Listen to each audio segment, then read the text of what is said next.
Universal Design for Learning Goes to College by Dana Yarbrough, George Washington University, December 2012.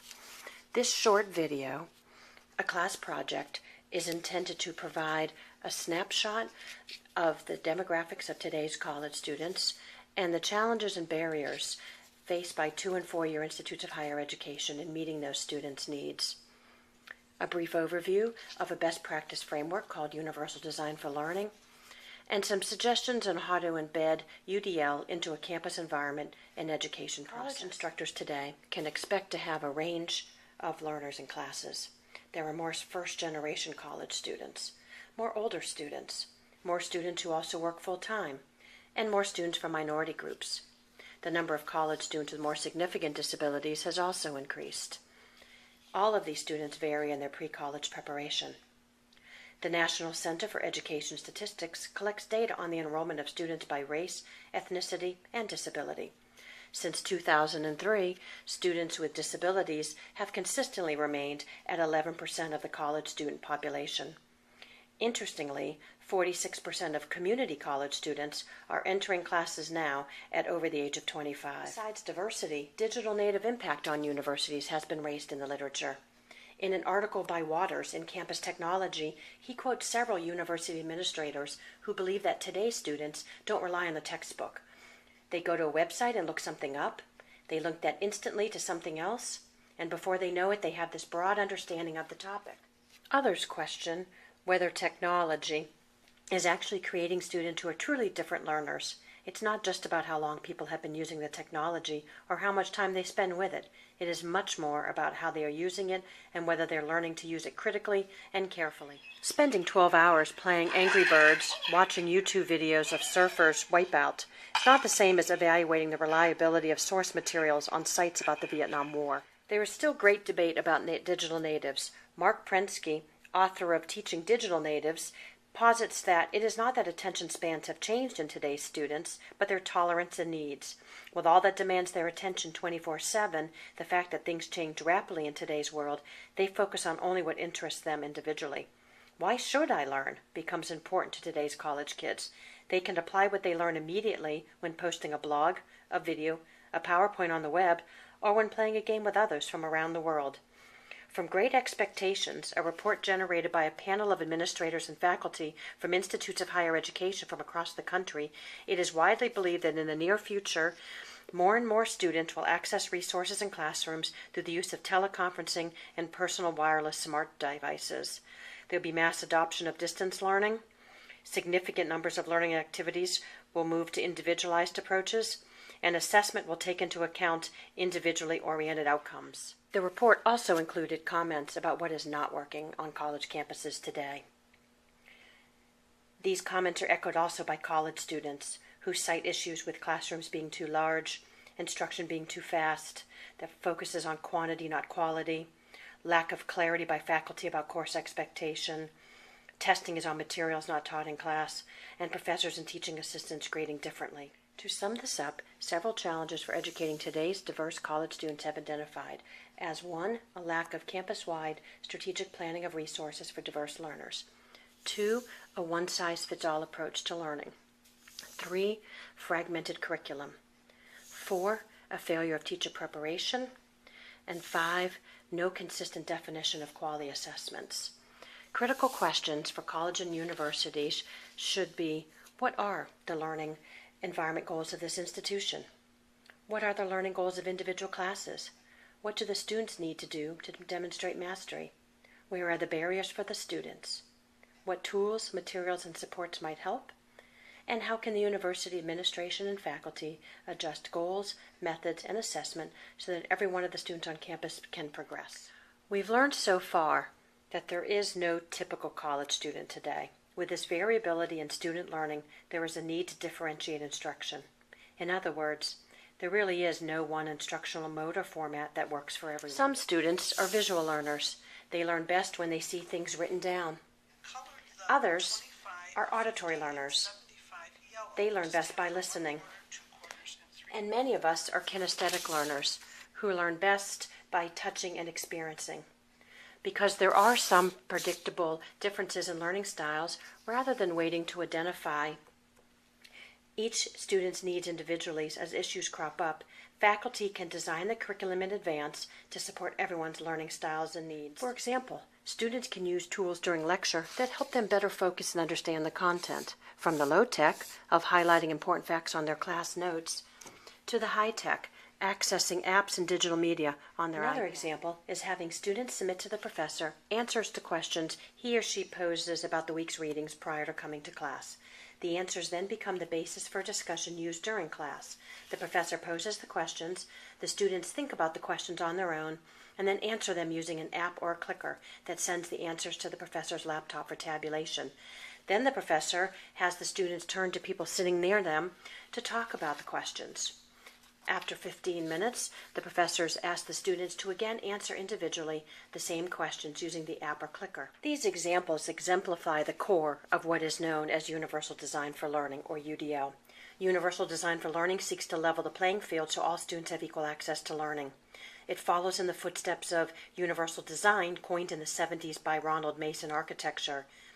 Curriculum is designed from the outset to meet the needs of all learners rather than retrofitted after design. This formal definition appeared in the reauthorization in 2008 of the Higher Education Opportunity Act. So universal means all.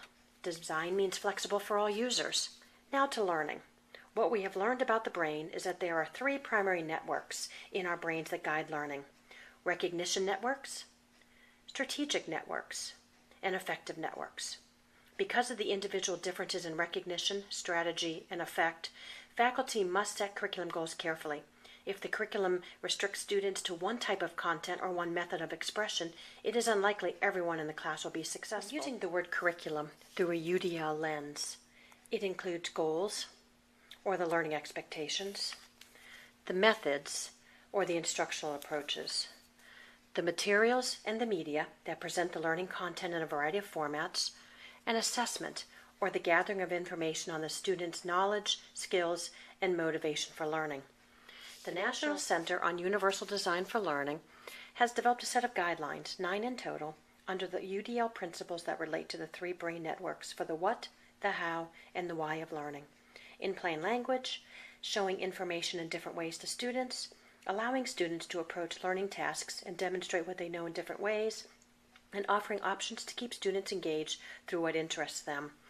Digital media and other technologies play a prominent role in UDL. UDL involves the use of appropriate technology within curriculum design and instruction that provides challenging, supportive curriculum. Digital media provides great flexibility in that the content, for instance a photo of a Mustang, can be displayed in a number of ways. It can be made on screens, ranging from an iPhone to a 55-inch HD TV. It could be made lighter or darker. It could be cropped and cut into a Word document or a PowerPoint presentation. Okay, we reviewed the changing demographics on college campuses and inherent challenges in creating learning communities when old frameworks are still in place. We've explored promising and best practices with UDL, and we'll finish with a review of potential strategies to create learning communities in post-secondary education settings that enhance instruction for diverse learners. The Center for Applied Special Technology, or CAST, home to the National Center on Universal Design, has identified 7 key components for UDL implementation in elementary and secondary school settings, many of which can also apply to institutes of higher education. To a large extent, UDL implementation involves using existing resources and integrating them under this new systemic perspective. Action planning for UDL strategy implementation should be gradual. To make UDL a reality, there must be a commitment of the colleges and universities to systemic change, making sure technology is in place, adequate teacher training, and a policy dedicated to UDL. Technology is important and is essential for making curricula flexible. Having said that, a common misconception about UDL is that it implies large investments in technology infrastructure that would replace traditional instructional practices. To successfully implement UDL in the classroom, think of technology as an enabler of learning, not a goal in itself. Technology complements teaching by allowing students to access and interact with the same materials so that teachers can focus on instruction. Administrative buy-in is essential to the concept of UDL as well. It sends the message to faculty and staff that this exploration is worthwhile.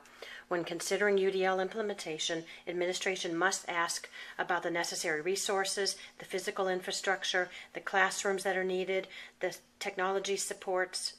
UDL does not necessarily demand more resources. It is just a way of organizing existing resources under a new pedagogical approach. The challenge is primarily curricular, moving from a teaching curriculum to a learning curriculum, so that the main effort of UDL policy should be focused on the responsibility for preparing the new curricula and on training faculty to take these ideas to the classroom. A learning curriculum environment focuses on student progress, building on students' current understanding. Administration must work with teachers to understand their goals, offer support by identifying potential barriers to reaching those goals, and then collaborate with teachers to develop ways to overcome those barriers. The idea is not to drastically restructure the way teachers operate. By making UDL an add-on to teacher planning, it may fail. UDL requires ongoing support, as well as IT upgrades and instructional integration strategies. What is the basic idea students need to learn? What different ways can the ideas be learned? How can students be assessed to demonstrate their understanding? Remember, all students are capable of making progress. Progress needs to be valued as learning. In the 1990s, several frameworks were designed for instruction by CAST, the Center for Universal Design and the National Center to Improve the Tools for Educators. The principles designed by each can be applied to the design of a new course, used to reflect upon practices in an existing class, and can inform a variety of teaching issues and approaches, ranging from assessing student learning, to broadening learning experiences, to considering how an inclusive classroom climate can be established. Ideas for implementation can range from the fairly easy to implement to the more challenging. Faculty being approachable and available to meet outside the classroom, both physically and virtually. Using rubrics to explain the importance of assignments, using readings and study guides. Incorporating classroom performance systems, where students are using the clickers. And using a Blackboard platform to use for class email lists, discussion boards, mandatory readings, suggested readings for deeper discussion. In the words of Michael Waymeyer, even in a university that has a long history of supporting students with disabilities through accessibility, this movement towards UDL and redesigning curriculum is only now emerging in colleges. Goals and milestones for instruction need to be evaluated in light of the big idea, which allows teachers to broaden the goals so as to consider the progress made with regards to strengths, weaknesses, and interests of all learners. Teachers need to provide strategies to get there, strategies that promote higher order thinking. Assessments need to consider the progress made by students rather than simply the end state. It's about learning to learn, demonstrating that learning has occurred rather than learning has occurred in a given way, setting expectations that students will interact with the content, ask questions, manipulate materials, make observations, and communicate their knowledge in a variety of ways.